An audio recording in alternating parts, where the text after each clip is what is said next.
Kevin, I'm Keegan Matheson with MLB.com. I'm curious about your experience in free agency. What were you expecting going into this process, and what was it actually like for you? Oh boy, what was I expecting? We were trying to get a year or two, 1 year or 2 year deal, and just kind of had to be realistic with how teams would view me, and most were talking about a 1 year deal, and that was okay with me. And then once I realized that was probably what was going to happen, then we went from there, and um, had just a few teams that were reaching out early on that had serious interest. A lot of teams checked in, but no other team gave me more attention than the Blue Jays from the start. And ultimately, I signed where I wanted to end up. And me and my family are thrilled. I'm so happy. And I said a little bit earlier today, as a player, you just want to feel wanted. And no other team seemed to want me more than the Blue Jays. And that appealed to me so much, and they make me felt loved right from the start, and they killed it with their Zoom call to me. So like I said, I ultimately ended up where I wanted to, the team that won me the most, and I'm so excited to go to Toronto and play. And when you talk about feeling wanted and how those talks went, what was it specifically, whether it be how they view you as a player, your role? What was it that really grabbed onto you? Yeah, they mentioned to me they love watching me from the other side, and they said if I wasn't a Ray, I probably would have been a Blue Jay. It's just hard to make trades in the division.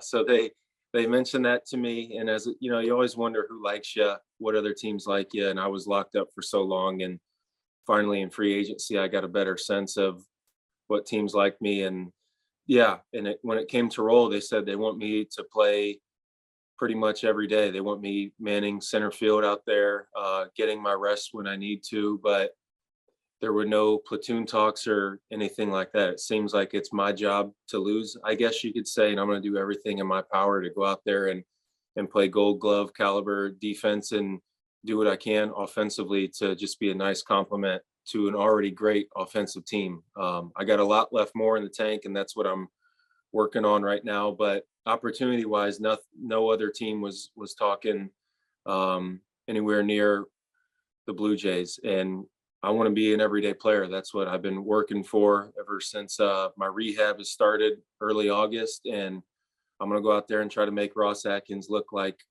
a genius. I'm going to do everything in my power to make him proud of my signing. And I'm going to dedicate myself like I never have before to this team, this organization, and be the best version of myself I can. So hopefully I can go out there and prove that.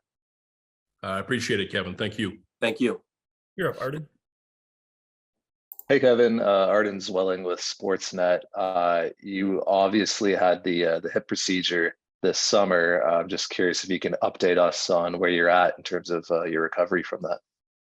I feel phenomenal. I think I'm 22 weeks out post-surgery, and throughout this whole rehab process, I feel like I've been ahead of schedule or feel better than what I originally expected. So right now, I'd say I'm probably around 85, probably 90%. I mean, I'm running, I'm doing everything, and it's just about, just training my body to move at an optimum level. And I'm very close to that. But I'm hitting, I'm throwing, I'm doing absolutely everything. And I know I'm very close right now, but especially come spring training, the regular season, I'll be ready to roll, and I'm ready to run around and make a lot of great things happen. And after you had that procedure, you mentioned on Twitter that you'd been dealing with the hip issue for a year and a half. I'm just curious if you can give us any insight into when it started, what it was like trying to play through that, and just how much it kind of impacted you over the last 18 months. Yeah, I found out January 3rd, 2021, that my labrum was torn. I went and ran one day, and I'm like, man, my hip, I'm like, something just doesn't feel right. It wasn't anything out of the ordinary. I was already doing a bunch of stuff, and one day I was just like, my hip it's like jammed, it's locked up. I got an MRI, and I was told I had a torn labrum, and I immediately went into panic mode, thought my season was over. And then, long story short, flew up to see a hip specialist who did my surgery, and he said, hey, I think we can do cortisone shots right now, and I think, we can use this as a Band-Aid, and I don't want to do surgery if we don't have to. So I played all of 2021 with a torn hip, and I did okay. Didn't feel quite like myself, but it was enough to get by. And but 2022 was a much different story. Once again, I thought I could get through it, maybe take a couple more cortisones here or there if I needed it, to try to go as long as I could. And one of the first days of spring training, we were just doing a base running drill, and I did a secondary lead, and I couldn't walk off the field, and got a cortisone shot immediately after that. And it took me about a week to get back to feeling good where I could move around again. But ever since that moment, it was an uphill battle like I did not suspect whatsoever. And last year, everything from the start of the season to when I ended my season July 9th, I didn't have the product on that field like I've been used to my whole career. I could tell from a defensive standpoint, my speed, explosiveness, hitting. I had a shredded labrum, and I just, once again, was going as long as I could, and it just got to the point where I couldn't withstand it anymore, and I felt guilty what I was putting my body through, and I knew surgery was what was needed. And this new labrum has pumped so much life back into me. But 2021, 2022, with what I put my body through, trying to get ready, be a speed guy. I mean, doing all the things I had to do to try to keep my game at a top level was the hardest thing I ever had to do, and very mentally draining. But once again, here I am with a new hip, pump life into me. I'm so happy now. I'm ready to go, and I'm ready to prove these guys that I'm healthy, and I can stay on that field the full season. All right. Thanks for taking us through that, man. Appreciate it. Okay, Caitlin.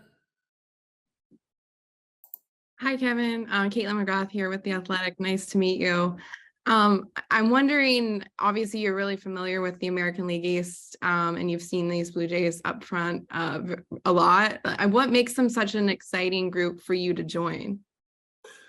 I've always been a fan from the other side. They have so much talent over there, a lot of personalities that I've always felt like I would mesh really well with.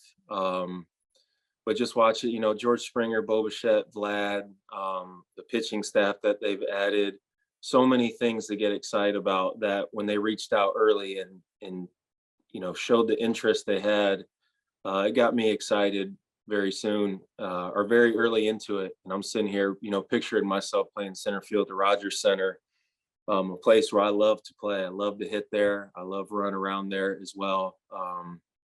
But the players, the coaches, they always seem like they have a ton of fun. I've heard great things about them.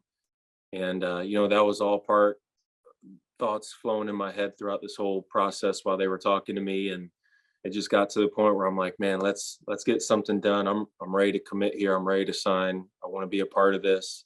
And I think I can help them guys a lot. And I know I can learn a ton from them as well. So, I cannot wait to get to work and meet all these guys and make 2023 the best year possible.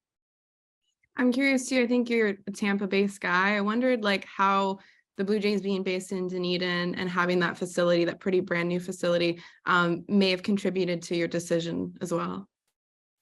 Very much so. Staying at my own house for another 2 months, being around my family, and just being able to drive 35 minutes to the complex. I've never had that luxury before, besides driving to the season. That's a great thing. But for spring training now, to have my home base here and be able to do that, I'll be able to, be comfortable in my own home. And I feel like it'll make the transition to meeting everyone and getting to know all the names and using all the amenities at that beautiful facility. I plan on using it to my advantage. And what a dream. I've had so many convenient circumstances that have happened throughout my whole career. And this is just another one where, once again, I just get to make a 35-minute drive. I'm at the spring training facility. I know the area already.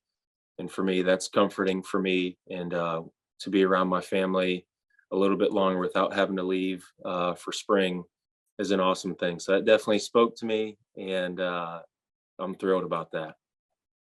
Awesome. Thank you very much, Kevin. Thank you. You're up, Mitch. Hey, Kevin, nice to meet you. Mitch Bannon from Sports Illustrated. I was just wondering, you've played a while for the Rays. Have you given thought about what it's going to be like putting a different uniform on?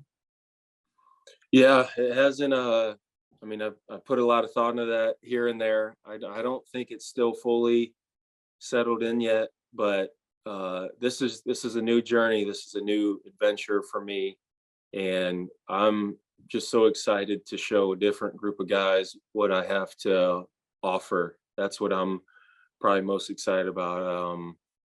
Once again, watching these guys from the opposition has been so fun, and for me to be a part of that and wear Toronto across my chest, I'd be lying if I said I wasn't excited. I can't wait. I can't wait to play for a country essentially, and I love playing on the biggest stage when the lights are the brightest. And I know with the talent in that clubhouse that will bring to the table each and every day, we can win a lot of ball games and make a lot of great things happen. And we'll see how we mesh with each other. But I have all the confidence in the world that it's going to be a great fit for all parties. And putting on a different shade of blue will be a great thing as well. I think it'll complement my eyes a little bit, and it'll be great. And you mentioned you liked playing in Toronto, and obviously you played a ton in Toronto in your career. Do you have any specific memories about your time playing in Toronto that kind of stick out? I always knew Rogers Center was my place to get locked in. It felt like if I was struggling, I always felt like every time I came to Toronto, I've always seen the ball really well there, and their pitchers have done a much better job with me the last probably 3 years compared to the first 5 or 6. I knew when I went there, it was going to be a good weekend or a good series. And still to this day, though, I see the ball so well there. I'm really excited to play 81 games a year there with, my numbers there and how I've hit there. And I love running around on that turf and making plays. I know the wall. I know the plexiglass where the scoreboard's in right center. I know it all too well. I'm very familiar with it. And it'll be nice to have those fans cheering for me out there now. They've always been a rowdy group out there in center field, and I'm excited to be on the same side with them. And I hope to make a ton of plays where people can be very excited about. Thanks, Kevin. Go to Shy. Hey, Kevin, Shai Davidi from Sportsnet here. I'm curious, obviously watching the Blue Jays and competing against them for so long, as you've kind of seen their game, how do you feel, what elements of your game do you think will most complement the group that exists here already? Well, I think, they signed me because they want me to first and foremost go play the best defense I can out there in center field. I know, I have the defensive resume I have, and even George Springer, like even when I was talking to these guys, I said, is George okay with going to right? He played such a great center field last year where, even if we can take the load off his legs and let him get back to a corner and me, him and Gurriel and whoever else we run out there, I think I can help the guys next to me a ton in very many facets, but also with from top to bottom, everyone in that lineup crushes the ball. So if they plug me in 7 through 9, go do my part down there, do what I can to help. It's going to be a great thing, but let all them, the big dogs drive me in, just try to get on base, do what I can. But especially from like a defensive point, I think, I'm a game changer out there. And now that my legs are feeling so much better, I know I can get back to my form that I was before. And I want them pitchers to know that they can, attack these guys, throw the ball over the plate. I'm going to do, if it doesn't leave the yard and if it's in the air long enough, I'm going to catch it. I'm going to limit runners to bases. Guys, don't go first to third on me a whole lot, and little things like that matter. And run prevention is my bread and butter. So defensively, I think it's going to help a ton. But like I said, offensively, we got so much firepower in there 1 through 9, where if I just do my part, get on base, and anything I do from there will be like a bonus type of thing. It'll be an easy transition for me, but touching base on that as well, I haven't scratched the surface with my offensive potential yet. And now that I'm getting a better idea of what I want to do, and a little bit healthier, I think I'm going to have a great year offensively, and I'm really excited to prove that. I like my approach. I like my plan and my game prep before each and every game, how pitchers want to pitch me, but I know I can learn a lot from all these young, great hitters they have and guys who've been there, done that. And I think they can help me offensively. And if I take my game up a couple levels offensively, watch out, I can be that much more dangerous. And once again, I'm working on that, and I'm going to do everything in my power to back up what I'm saying. And over the years, there've been a lot of emotional games between the Blue Jays and the Rays, and it's been a pretty good rivalry. Just what's your perspective on switching sides in a rivalry and going from one side to the other?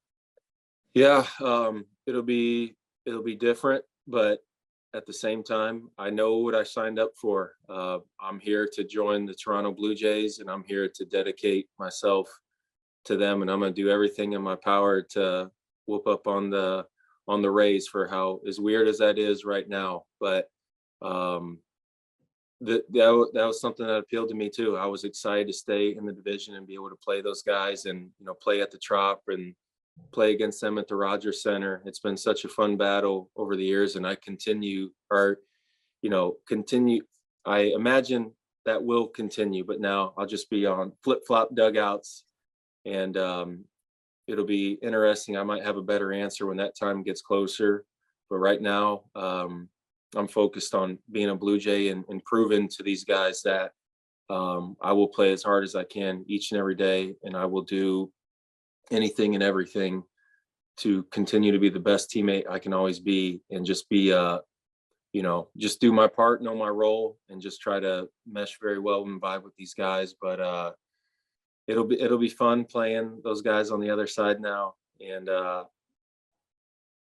yeah, it'll be a blast. I haven't put much onto it, so that kind of took me off guard, but it's going to be great. All right. Thanks for your time, Kevin. Thank you. Your turn, Mike. Hi, Kevin. Mike Wilner from the Toronto Star. You've talked about how much you like to run around at Rogers Center, and obviously at the Trop too. And you've sort of kind of made your career by playing with that reckless abandon, just throwing your body around the field. Is there a way for you to dial it back a bit now that you're recovering from the surgery, or is it just you're just going to keep running through walls and see what happens? Well, I know one speed, and with that being said, I know I need to do a better job of doing what I can to stay on the field. But if just to give you a baseball recap, I got drafted because of the way I played. I got caught up to the big leagues the way I played throughout the minor leagues, and then I got a long-term contract because of the way I played and how I handled my business. And I take a lot of pride in that. And once again, I know I haven't stayed on the field as much as what I would have liked to. But you live and you learn, and you learn from certain things throughout my career. And I'm still going to play all out 100%. Now I know when to be aggressive, and I know when not to. And I think people always think that I'm bouncing off walls and all that, crushing these things. I say, hey, watch the tape. I'm gracefully hitting them, and I'm making plays. I know my surroundings. I know what I need to do. But I hit a ball up the middle for a single. I'm busting out the gate like it's a double every time. And 97% of the time I have to go back to first. But I might catch an outfielder slipping, and I might, make it a hustle double, something like that. That is what I know. That is what I love to do. It makes the team better, but ultimately the team is better when I'm on the field, and I'm going to do everything in my power to pick and choose my times when to, push the limit without thinking about, I'm not trying to get hurt out there. I'm not playing not to get hurt either. I'm playing at a speed where I know it can help the team. And, I had some fluky injuries. This hip, it is what it is. Had to deal with that. But the injuries where I did get hurt back in the day easily could have been avoided. They were not. I'll, always be accountable. I'll live with that forever. I've missed so much time throughout my career, and that'll bother me till the day I die. But I'm going to do everything in my power to get on the best workout recovery program this year.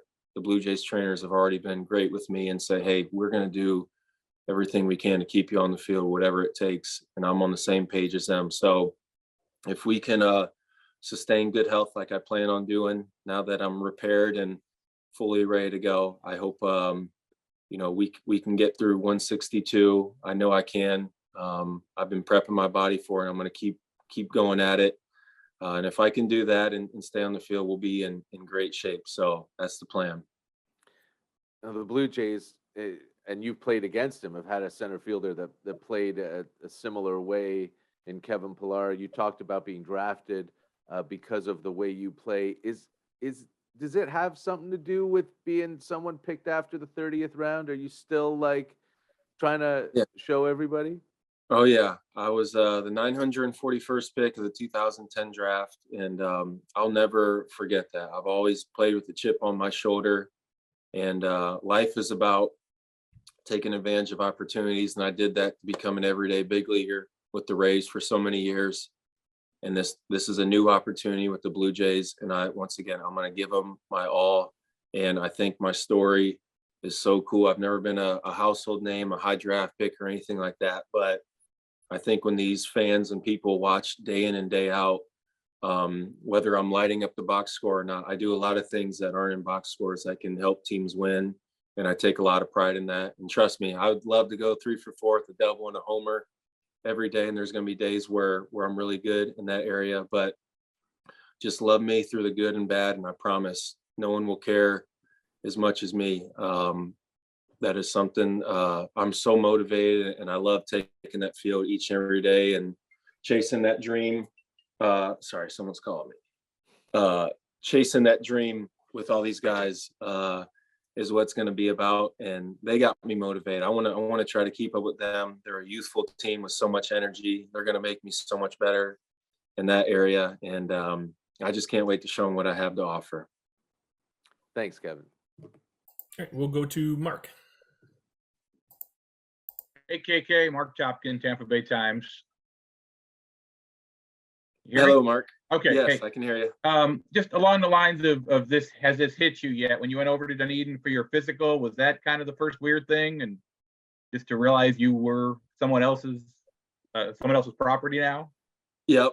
Heading to the facility, seeing Toronto and a bunch of Blue Jays, rightfully so, was a little weird to me, because I've known one thing my whole life, and getting to know different team doctors and trainers, and not knowing anyone really on that side is a transition. But I love meeting new people, and I love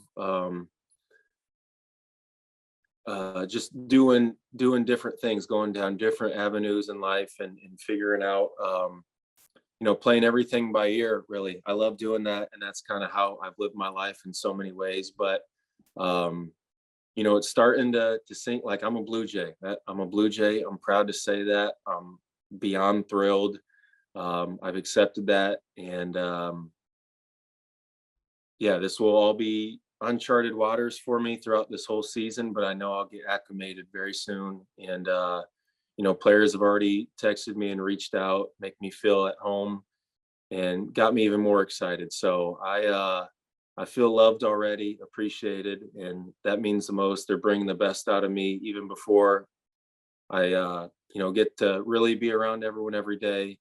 So they have my full commitment, my dedication, everything, and I'm ready to get this going. Gotcha. And then just given the uncertainty in September and October, when you thought you were going to not have the option picked up, and you didn't know where you'd end up, to get the contract you did, to be with a contending team, to get the chance to play on a pretty much everyday basis. I mean, you'll get to still be at home for spring. You'll get to play against the Rays. I mean, did this work out about as good as you would have hoped? Or Yes, it worked out just the way I wanted it to. Once again, like the Zoom call that the Blue Jays had with me one of the first days of free agency, they wanted Marissa to be on there. And they had so many people on there that were just so excited about talking to us, and that the feeling was mutual. I mean, by the end of that, I was blown away, and it was their job to lose, in a sense. I was going to need to be blown out of the water by some other team, but once again, the opportunity to play every day, such a fun, exciting team, a place I already know. They were speaking my language, and everything sounded perfect. And as the process went along, I knew this is where I wanted to be, with that group of guys for that city. And I'm so proud to be a part of it already. This is the early stages, and just get better as time moves on. Thank you. Okay, we'll wrap things up here with Rob. Hey, Kevin, Rob Longley from the Toronto Sun. You alluded to it with Mark. You've been in touch with some of your new teammates. What has the response been like, and maybe who are some of the guys that you've been in touch with already? Matt Chapman reached out to me the other night. Danny Jansen reached out last week at some point, and I was texting these guys that said, well, it's not official yet. We got to pass everything, and once that goes through, hopefully we can get the pen to the paper and make this official. But a few guys, a bunch of the trainers, coaches have all reached out and went out of their way for me. So I'm not surprised by that by any means. And, maybe I'll hear from more guys as time goes on, but I'm ready to get to that facility. And I know there's guys working out there right now. So I'm going to show face there as much as I can now leading up to spring training, so I can just get acclimated with everything. But I already feel like a part of the group. And once again, I think the guys are going to love me and what I have to offer, the energy I can bring, and how much fun I like to have. I like to win. I like to pop champagne. I like to celebrate after games. And they sent me a recruitment video, and they kind of showed me the day in and day out what they got going on during the season. And it looked like so much fun to be a part of. So I cannot wait to get it going. I know I keep saying that over and over, but these guys have pumped so much life into me, and I'm ready to give them everything I got.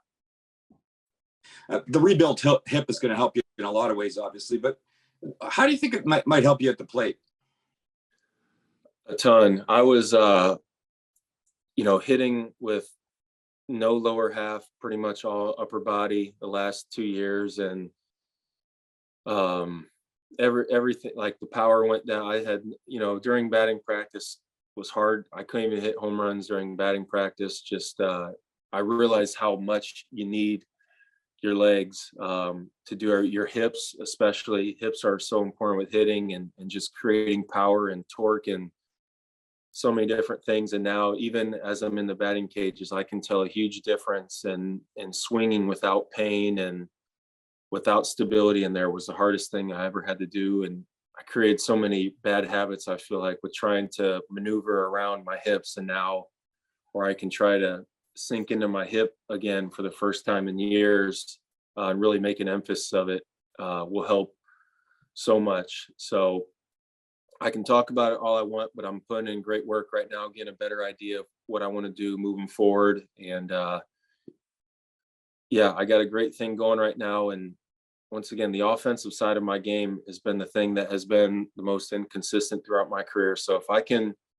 work on being, find something that feels really good for me and stick with it, that should help my consistency a lot better. And working with Vlad, Bo, George, some of these guys who have a great feel up there, I'm going to pick their brains and try to apply it to my game as much as I can. But for me, I want to get on base as much as possible, draw my walks, bunt a little bit more, do whatever I can to complement this lineup. And like I said, let all the big dogs drive me in. I'll score as many runs as I can, do my part. But these guys who are hitting in the same lineup as me is going to make my job a lot easier. Great. Thanks, Kevin. All right. Well, thanks so much for doing this today, Kevin. This was a great introduction, and we look forward to seeing you out on the field in the spring. All right. Thank you, everybody.